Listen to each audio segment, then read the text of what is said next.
तो हेलो दोस्तों, आप सभी का चैनल पे स्वागत है। एपिसोड किस चैनल में देखते हैं सकुराई को।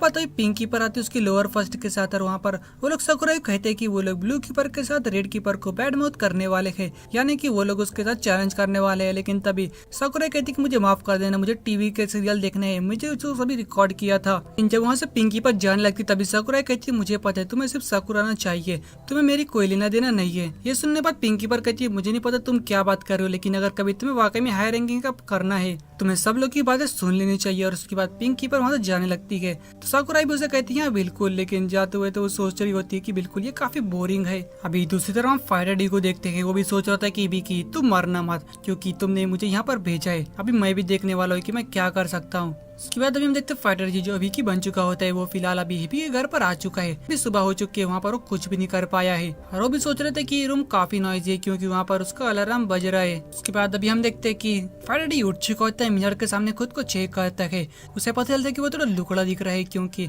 उसे अभी जो चोट लगी है उसको हील करने में उसकी काफी एनर्जी वेस्ट हो चुकी है। और वो भी सोच रहे थे कि वहाँ पर हिबिकी ने जो उससे कहा था वो सब सोचकर उसको काफी अजीब लग रहा है। अभी हम देखते हैं कि फ्लैशबैक में वहाँ फाइटर डी हिबिकी के साथ उस केव में होता है। वहाँ पर हिबिकी उसे कहता है पता है ना कि जब वहाँ पर मास्टर मुझे और मेरी बहन को मारने के लिए आया था, जहाँ पर मेरे पेरेंट्स भी मर चुके थे, तभी वहाँ पर ब्लू कीपर आया था। हालांकि वो ब्लू कीपर अभी रिटायर्ड हो चुका है, लेकिन वाकई में वो ओरिजिनल हीरो है। उसने हमारी जान बचाई और उसने उसके बाद से हमें पेरेंट्स की तरह ट्रीट किया था। लेकिन फायरडे उसे कहते हैं कि तुम कुछ भी करो, लेकिन फिर भी पावर रेंजर है वाकई में काफी बुरे इंसान है। तो ये सुनने के बाद हिबिकी कहते कि मैं पहले उसके बाद वहाँ पर उन सभी के बारे में मैं मीडिया को बताने वाला था, लेकिन जब मैं अगली जगह पर मीडिया से मिलने के लिए आया था वहाँ पर किसी ने मुझ पर अटैक किया था।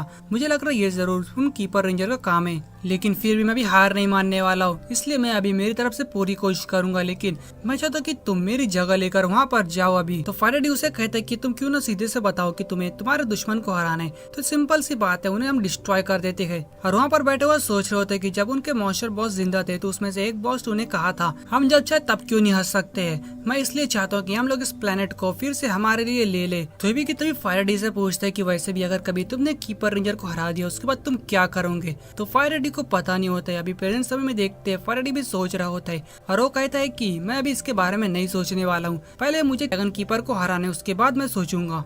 लेकिन तभी फायरडे को वहाँ से आवाज आती है, वो देखते हैं कि लैपटॉप बज रहा होता है। वो चेक करने के लिए आता है, लेकिन उसे नहीं पता इसे यूज कैसे करते हैं और उसे तोड़ देता है। लेकिन तभी उसको हिबिकी की याद आती है। हिबिकी ने उसे कहा था कि उसने सभी चीजें एक वहाँ पर उसके रूम में डिवाइस रखी है उसमें रखा है। और फायरडे सोचता है कहीं इस लैपटॉप में तो नहीं है, लेकिन अभी तो उसने उसे तोड़ दिया, अब उसे नहीं पता कि वो क्या करेगा। उसके बाद अभी हम देखते हैं कि फायरडे ब्लू रेंजर के एक आदि मेंबर के पास आता है, वहाँ पर मेंटेनेंस का काम कर रहे हैं। उसे उसका लैपटॉप दिखाता है। वो कहता है कि ये काफी मुश्किल है, लेकिन फिर मैं ट्राई करने की कोशिश करूंगा। फिर फायरडे उसे कहता है कि लेकिन मेरे रूम में भी काफी ज्यादा नॉइस आ रही है, मैं चाहता हूँ कि तुम उसके बारे में कुछ करो। एक बार वो बंदा कहता है कि ठीक है तुम फिक्र मत करो, मैं किसी को भेजता हूँ वो चेक करने के लिए, लेकिन क्या तुम उसके बदले मेरे लिए कुछ फेवर कर सकते हैं। और उसे कुछ एक गिफ्ट देता और कहता है सभी इंडिपेंडेंट रेंजर को तुम जाकर ये दो। उसके बाद अभी हम देखते हैं फायरडे जब वहाँ जा रहा होता है, सोच रहा होता है बंदा वाकई में काफी बढ़िया था, इसलिए मैंने फैसला किया कि मैं उसे लास्ट में डिफीट करूंगा। लेकिन तभी उसको सामने से एक बंदा दिखाई देता है, वो हिबिकी को जानता है और उसे गुड मॉर्निंग कहता है। लेकिन फायरडे को नहीं पता कि ये कौन है, अब उसे नहीं पता कि वो क्या कहे। उसके बाद उसे ब्लू कीपर के बंदे ने जो उसे गिफ्ट देता है उसके अंदर कुछ कार्ड होता है। तो उसके अंदर कार्ड में देखते हैं कि इस बंदे का नाम यामाटो होता है। वो कार्ड उसे पकड़ाता है और कहता है कि तुम्हारे लिए है। यामाटो भी कहता है तुम्हारा शुक्रिया। और उसके बाद फायरडे उसे पूछता है कि मुझे बाहर जाना, तुम्हें पता कि मैं कैसे जा सकता हूँ। तो यामाटो कहता है कि अभी बिल्कुल नहीं, हमें सबको भी जाना है, लेकिन हम लोग जा नहीं सकते हैं क्योंकि अभी ट्रेनिंग स्टार्ट हुई है, अभी हमें अंडरग्राउंड जाना है। लेकिन फायरडे देखता है कि वो लोग अभी कहाँ पे गए और फिर वो कहता है कि मुझे रेंजर से मिलना है।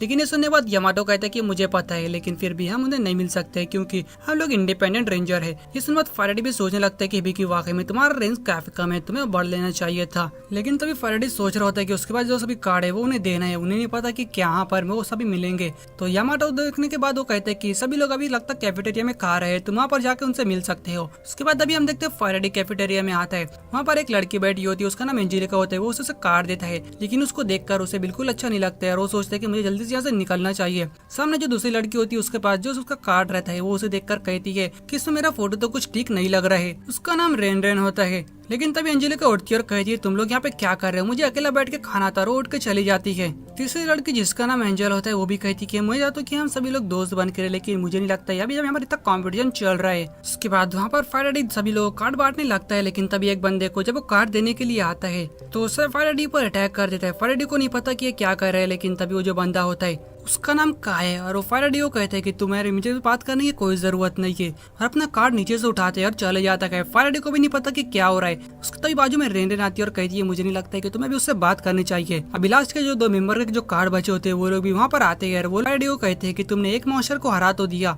तो तुम्हें इतने हवा में नहीं उड़ना चाहिए, हम लोग भी उसे हरा सकते हैं और अपना कार्ड उठा के वहाँ से जाने लगते हैं। उसके बाद अभी हम देखते हैं कि फायरडी वहाँ से जा रहा होता है और सोच रहा होता है मुझे नहीं लगता कि मुझे इनके ऊपर ध्यान देना चाहिए, मेरा मकसद सिर्फ एक ही है कि मुझे ड्रैगन कीपर को हराना है, बाकी सीबीसी से मेरा कोई लेना देना नहीं है। लेकिन तभी उसको पीछे से आवाज आती है, देखता है उसे समझ में नहीं आता कि ये लड़की कौन है। हम देखते हैं कि वो लड़की व्हील चेयर पर होती है, वो आती है फायरडी के पास। लेकिन जब फायरडी उसकी आंखें गौर से देखता है तो उसे समझ में आता है कि बिल्कुल मेरे जैसी, वो समझ जाता है कि ये उसकी सिस्टर है।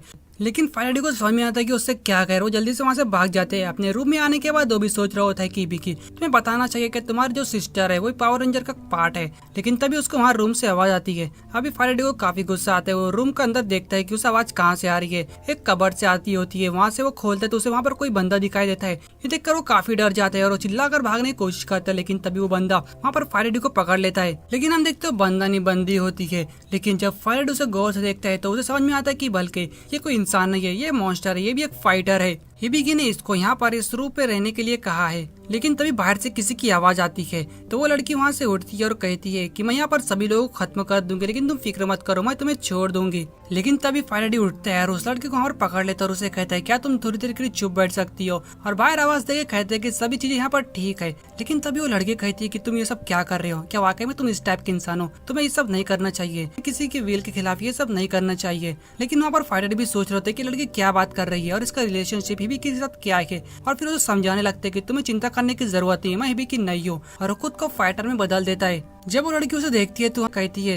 मैं यहाँ पर कब से इंतजार कर रही थी कि कोई हेल्प करने के लिए जरूर आएगा। लेकिन फायरडी भी कहता है कि हेल्प मुझे तो ऐसा नहीं लगता है। लेकिन तभी बाहर से वो लड़की की फिर से आवाज आती है, वो मैं अंदर आ रही हूँ। और वो लड़की कहती है क्यों ना हम लोग उसे खत्म कर दे, हम 2 है और वो सिर्फ 1 है, हम ये कर सकते हैं। लेकिन फायरडी उसे समझाता है कि अभी प्लीज तुम कुछ मत करो, मैं यहाँ पर अभी फिलहाल हिडन रहने की कोशिश कर रहा हूँ। तो वो लड़की कहती है ठीक है मैं समझ गया। अभी हम देखते फायरडी दरवाजा खोलते हैं। हम देखते बाहर जो होती है वो कोई और नहीं बल्कि हिबिकी की सिस्टर होती है। फायरडी उसे अंदर लाता है। सेसेरा वहाँ पर आने के बाद कहती है कि मैं तुम्हारे लिए एप्पल लाई हूँ, तुम्हें काफी पसंद है। तो ये सुनने के बाद फायरडी एप्पल को ले लेता है और कहता है कि हाँ बिल्कुल। और कहता है कि लेकिन अभी मेरे यहाँ पर फिलहाल नाइफ नहीं है, मैं इसे बाद में किचन से लेकर आके खा लूंगा। लेकिन सेसेरा कहती है कोई बात नहीं, मैं जाकर तुम्हारे लिए बोरो लाती हूँ। और वहाँ से जाने लगती है। तभी वो अंदर वो रूम से वो लड़की निकलती है और कहती है हम अटैक कब करने वाले। फायरडी समझाता है कि अभी तुम फिक्र मत करो। उसकी तरफ एक एप्पल फेंक कर देता है। वो लड़की भी कहती है कि मैं ज्यादा पेशेंट नहीं हूँ, जल्द से जल्द हमें अटैक करना पड़ेगा। अभी हम देखते हैं कि ससेरा वहाँ पर नाइफ लेकर आ चुकी होती है। वो भी देखती है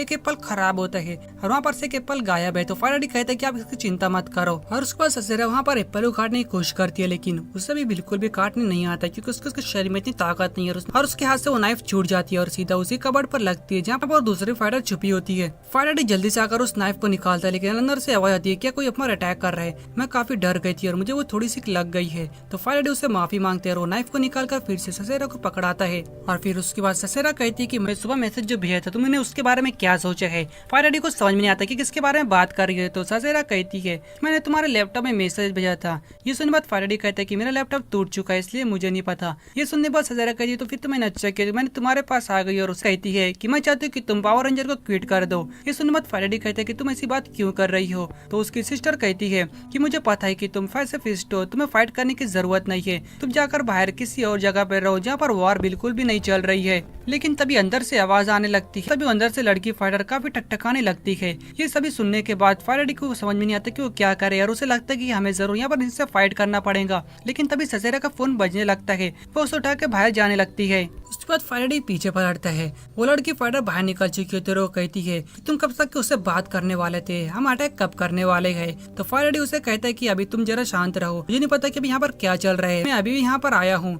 ये सुनने के बाद वो लड़की फाइटर कहती है कहीं इसका मतलब ये तो नहीं कि तुम यहाँ पर रेमिनेंट से हो। फायरडी को समझ में नहीं आता कि क्या बात कर रही है। लेकिन तभी वो लड़की फाइटर उस पर अटैक कर देती है। फायरडी उसे डॉज तो करता है लेकिन उसे अटैक लग जाता है। वो उसे कहती है कि तुम क्या कर रहे हो। तो लड़की फाइटर कहती है कि मुझे सिर्फ फाइट करना आता है और मैं इसे शांत नहीं रह सकती हूँ। और तभी वो खुद को फाइटर में बदल लेती है और वो कहती है मुझे पता है कि 13 साल पहले तुम सभी ने वहाँ पर फाइट करने से मना कर दिया था और तुम सभी वहीं पर रुक गए थे और हम ये जिसने ड्रैगन कीपर से अटैक किया था। लेकिन फिर भी अभी सिर्फ मैं अकेले बची हूँ। और फिर उसके बाद वो कहती है फैराडे को, तुम वैसे भी एक रेमिनेंट हो, तुम्हें मेरे सामने झुकना चाहिए। लेकिन फैराडे वहाँ पर खड़ा हुआ सोच रहे होते, लगता है मुझे तो बताना पड़ेगा कि हम सभी ने वहाँ पर क्या सभी झेला है। और उस वक्त फैराडे उठता है और उसे कहते हैं ठीक है मैं समझ गया, तुम सही बात कर रही हो, हमें यहाँ पर तोड़फोड़ करनी चाहिए। वो लड़की फैराडे कहती है कि लगता है तुम बहुत जल्दी समझ गए। और फिर लेकिन तभी फैराडे उसे कहता है कि अभी तुम जिस हालत में हो, अगर कभी सभी तुम्हें देखेंगे तो वो लोग काफी चौंक जाएंगे, तुम्हें बदल लेना चाहिए। तो ये सुनने के बाद लड़की फैराडे अपने रूप को चेंज करने लगती है और कहती है मुझे इसमें टाइम लगेगा। फैराडे कहते हैं कोई बात नहीं, मैं तुम्हारा इंतजार कर रहा हूँ। और तभी वो वहाँ पर कुछ ढूंढ रहा होता है, उसे एक रूम में वहाँ पर एक बॉक्स दिखाई देता है।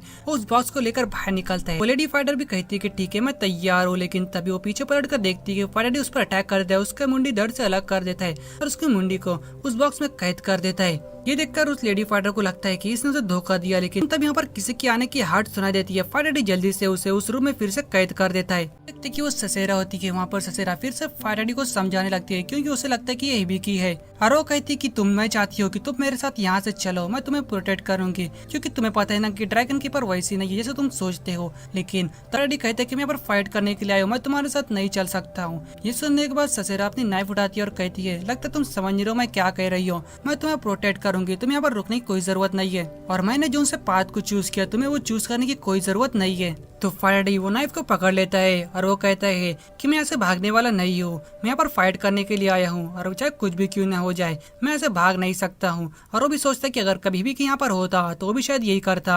और उस नाइफ को लेता है और एप्पल के अंदर मार देता है और कहता है मैं यहाँ पर फाइट करूंगा। तो ये सुनने के बाद भी कहती है क्या तुम वाकई में इसके लिए तैयार हो, इसका मतलब तुम्हें लास्ट में मुझसे फाइट करना पड़ेगा। ये सुनने के बाद फैराडे को पता नहीं कि वो क्या कहे। बाद अभी हम देखते हैं कि ससेरा कहीं जा रही होती है और उसके सामने जो ड्राइवर बैठा होता है वो भी उसको पिंक कीपर कह के बुलाता है और कहता है लगता तुम्हारा ब्रदर वाकई में काफी बड़ा हो चुका है। लेकिन तभी उनको रास्ते में कोई दिखाई देता है, वो लोग वहाँ पर रुकते हैं। अभी हम देखते हैं फैराडे को वहाँ पर बैठकर उस लेडी फाइटर को समझा रहा होता है कि जो सभी ने कीपर ने हमारे साथ किया है मैं उस सभी का भी बदला लूंगा। इस सुनने बाद लेडी फाइटर भी कहती है कि मुझसे उससे कोई लेना देना नहीं है। और वो पूछती है कि हिबिका का क्या हुआ। तो फैराडे कहता है कि वो जल्दी इतनी जल्दी मरने वाला बिल्कुल नहीं है। इस सुनने बाद लेडी फाइटर हंसती है और वो कहती है बिल्कुल तुम सही कह रहे हो। दूसरी तरफ हम वो पार्क में देखते हैं, वहाँ पर कुछ बंदे लोग एक लड़के को छेड़ रहे होते हैं। तभी वो लोग देखते हैं वहाँ पर पिंक कीपर उन्हें दिखाई देती है। लेकिन तभी उसमें से एक बंदा कहता है ये सिर्फ पिंक कीपर है, मुझे लगता है कि हमें कुछ बिगाड़ पाएंगे। लेकिन तभी वो पिंक कीपर उन पर अटैक कर देती है।